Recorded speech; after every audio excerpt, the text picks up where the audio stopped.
Assalomu alaykum. Bugungi videoda Eron va AQSh o'rtasidagi so'nggi vaziyatlar haqida qisqacha va xolis ma'lumotlarni beramiz. So'nggi yillarda Eron va AQSh munosabatlari murakkab bo'lib kelmoqda. Asosiy kelishmovchiliklar Eronning dasturi, Yaqin Sharqdagi ta'siri, iqtisodiy sanksiyalar bilan bog'liq. AQSh Eron qurollarini yaratishdan xavotir bildirsa, Eron bu da'volarni rad etib, dastur tinch maqsadda xizmat qilishni ta'kidlab kelmoqda. Biroq so'nggi kunlarda ayrim hududlarda faollik oshganligi haqida xabarlar tarqaldi.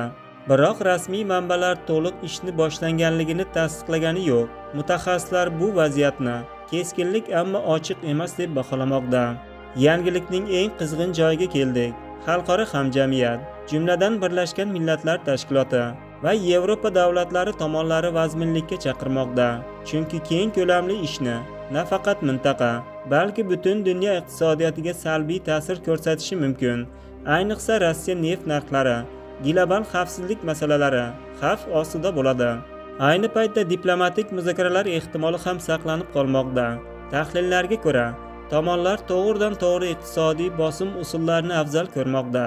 Biz vaziyat rivojini kuzatishda davom etamiz. Eng muhimi tinchlikni saqlash, oddiy aholiga zarar yetmasligidir.